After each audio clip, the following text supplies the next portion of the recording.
Good afternoon. I'm Gloria Zea. I'm the director and founder of the Museum of Modern Art in Bogotá, Colombia, a private, non-profit organization which I created 42 years ago. As you can imagine, being a private museum, which is quite unique in any context, in Europe, in America, especially in Latin America, it was very, very difficult at the time. For the first 14 years, I supported the museum completely, everything, the secretarial, curators, security, everything, and slowly, slowly, the museum began to grow, and it has become the most important art institution in my country, not only in Bogotá, but in the whole country. So we have done more than 700 shows, national and international artists. We work with international museums, the most important museums in the world, Museum of Modern Art, etc., in New York. And now we are in the process, you're now seeing the video slide, of enlarging our museum into a 30,000 square meters new wing, which is amazing because my museum right now, which we built with totally private funds. I say that we've done everything, horse races, cinema premieres, auction. The only thing I haven't done in these years is prostitute myself on Carrera Septima because it wouldn't have worked, but everything else, absolutely everything else. Now we're in the process of building this extraordinary new wing designed by the most prominent architect in Colombia, Rogelio Salmona, which created our first building. And with the two buildings are going to be united, approximately 35,000 square meters, and it will become one of the most important and largest museums in Latin America. Okay, well, I'm going to tell you just a little bit about myself and the contrast between my generation and my grandmother's generation, in the sense that obviously technology and internet wasn't around. Can everybody hear me? Obviously technology was not around back in 1969 when she founded and directed the museum, or in 1975 when she brought the opera to Colombia for the first time. But as Melissa said, yes, art runs through my veins, definitely, even though I rejected it completely for so many years. My mother is a curator and interior designer, and my father is a gallerist, and I was not a fan of art just because I think I was overwhelmed by it. But I started studying cinematography and film, and then by, I don't know, life, I had a very good professor who turned me onto art, and I changed my major immediately, and with that change also came, I think, the development of a new relationship with my grandparents and my parents, not only of mother, daughter, granddaughter, grandfather, but we share the same passion, so it's a new level of communication, which is great because we feed off each other. I am a lover of the old avant-garde. I fight for the artists that paint for themselves, not Damon Hirst and his 40 assistants. And it's great because, my grandfather always says that he pities artists that don't do things with their own two hands, because it's the greatest pleasure in the world. I minored in fine arts, but unfortunately I can barely write my name in a beautiful way. I do not have talent at all. But I write, and so what I'm getting at is that I come from my generation, I'm 24, is the Facebook generation. It's the generation that was inspired by Mark Zuckerberg and his 20-year-old friend who started this ginormous company, and so many of my friends and the people that surround me, they think that we can eat the world in one bite and that we can be our own bosses and we're very ambitious, and it's true, ambition is very good, but I think that we have to learn from the past, and we have to learn from our elders, and I learned this properly. I worked for a year at Aquabella Galleries in New York, and that was the most rewarding and amazing experience in the world, because here are dealers that are 7 years old, and it's also a family like mine, completely submersed in art. And well, that just basically, through a chain of thought, made me realize that I need to commercialize myself because of this whole Facebook generation phenomenon. There's so much competition that if I don't do something to put my name out there, nobody will. So in February, I decided to start a blog. Oh wait, I forgot to click, I'm sorry. Oh, this is my grandmother and my grandfather. What year do you think this was, Gloria? A long time ago, well, anyway. And, hold on. Oh, clicker, not clicking. Oh, here we go. And this is a portrait that my grandfather did of my grandmother in 1956. I'll get to this a little bit later just because of the style of the portrait. This is what my blog looks like right now. It's very simple, it's WordPress. Literally all you have to do is like put your name in and the information gets uploaded. But in the 6 months that it's been up and running, so many opportunities have opened itself to me, like this invitation, for example. There's a magazine in Miami that invited me to write for them. There's an artist in New York called Gordon Skinner who is amazing, and I wrote all the text for his blog. I've written text for an architecture book. It has just kind of put my name out there in a tiny way, and because of it, I decided to make it a site, and as we speak, it's being designed.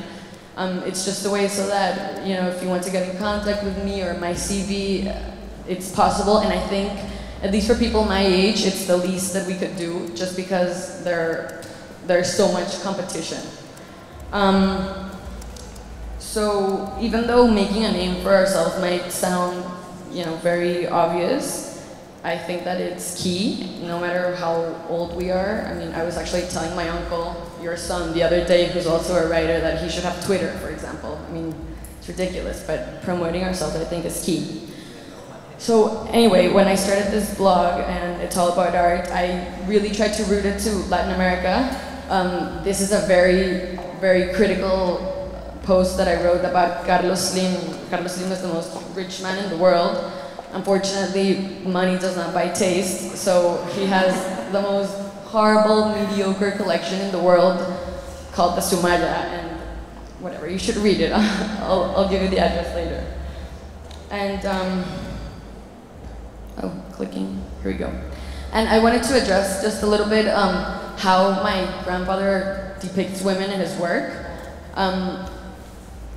As you saw, in contrast to my grandmother's portrait that was done in 1956, this watercolor and this oil is around the 90s and early 2000s. And my grandfather places absolutely no psychological identity to any of his women. The only thing that gives them personality or identity is what they're wearing or what surrounds them. Many think that the woman the woman with the red dress might be a prostitute, possibly.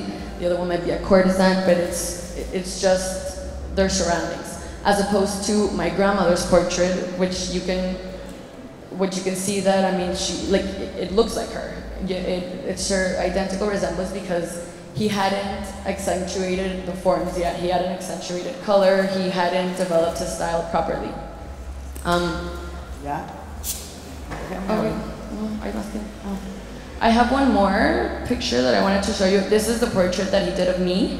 I'm sorry, it's the only good picture that I could come up with. That's my room in Mexico. But if you see my face and my face, we look nothing alike.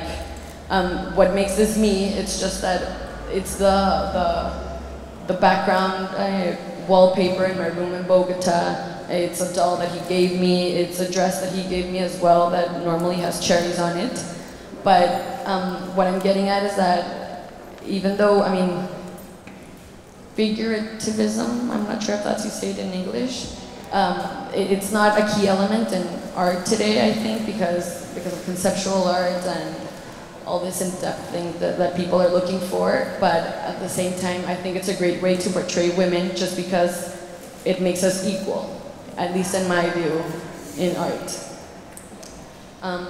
Do you want to say something, Jordan? I was just going to tell you how very difficult it was when I began 42 years ago to have men concentrate on a woman who was talking about art and business when they were really thinking of something else totally different. After many years of work, and it has been difficult because we are private. What does that mean? It means that every year the whole world is created again. We have to raise the funds to support the museum. Of course, I get national support and the city support, but it's not enough. So every year we have to do an enormous amount of fundraising, and it has been very difficult many times. Many times I have thought of giving up and really giving up, but I don't because I'm a warrior, and then I begin again. An ex-boyfriend of mine said one day to me, "You have resilience," and I had no idea what resilience was. And it's a quality that makes a rubber ball bounce into the floor and again. So now, really, the story of the museum is extraordinary. We have gained along the years something which is very difficult to obtain and which you only find through hard work, which is respect and credibility. We're building this enormous building, enormous in the sense of Latin America, enormous in the sense of a city like Bogotá. 35,000 square meters is an enormous museum to house our permanent collection. And it's going to be, I have already half of the money, and it's easy now because of that fact, respect and credibility. I wanted to say lastly that, well, since I come from this line of art, and of course it's hard to live under this shadow, and I mean in the sense that, you know, I have a very high bar to set because of my grandmother. It's horrible. I work in the art world. The stereotype that we have of, I'm sorry about the word, bitchy gallerinas, and really mean art dealing women that, you know, they're like the princesses of the world. They speak 15 languages. The gallerinas are daddy's girls. Some may be, and some may not be. But at the end of the day, the reason why gallerinas and dealers, women dealers, are still there is because of their own hard work. I think it's completely valid to take advantage of a connection if it exists, but then it is totally up to you to actually stay there, and for them to leave the door open for you to come back whenever you want. So it's I think the gallerina thing is just very interesting because somebody walks into a gallery, they see this girl with like a frown and attitude in her face, and they just think, oh, it's probably like Larry Gagosian's niece who needed an internship for the summer. And we work really hard, and we study and we memorize a lot, so give us a little bit of credit. But anyway, this was for me a great experience to be able to share this with my grandmother, because sharing the same passion and working in the same field, like, it has just made our relationship unique and one of a kind, definitely. So thank you very much.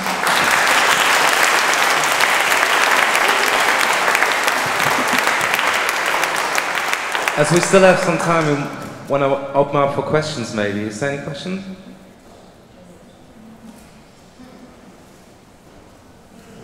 Ina, how about you?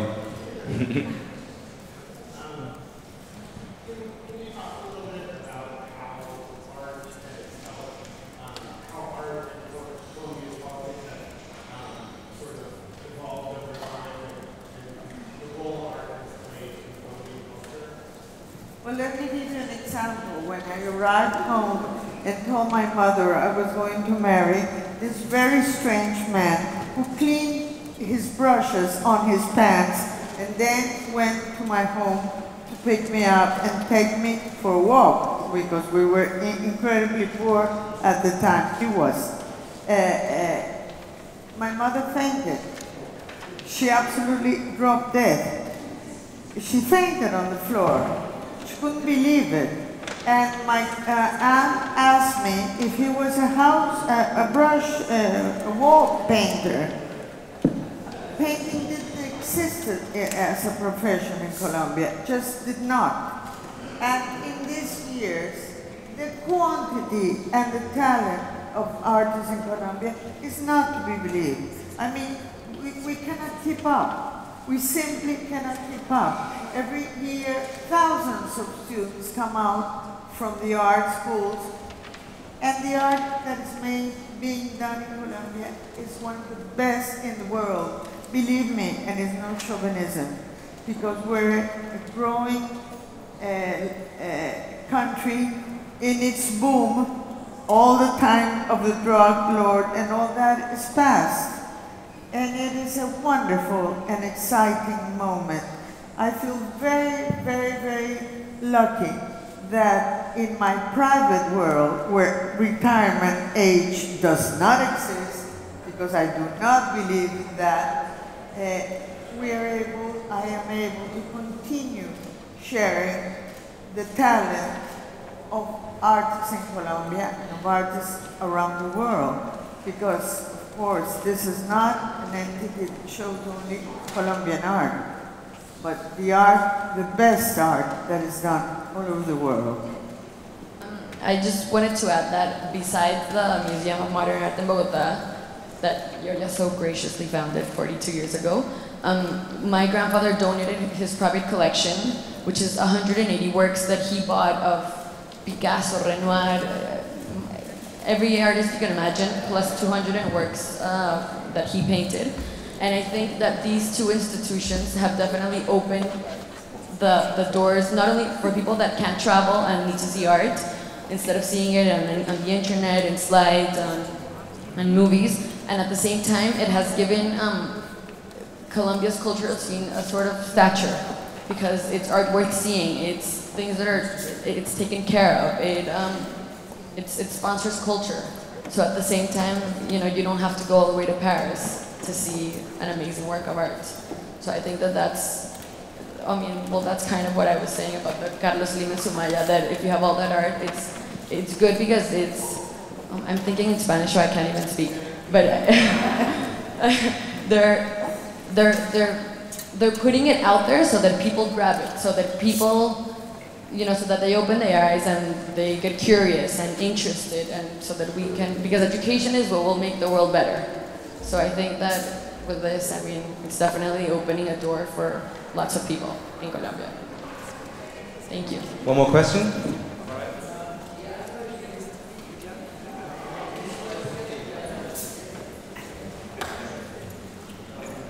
I'd like to know how accessible is art in Colombia for people? How accessible? If it's accessible for everybody, or it's only accessible for people who are within the art world? How schools are promoting art, and if the government is actually helping, because, well, art needs funding and all this.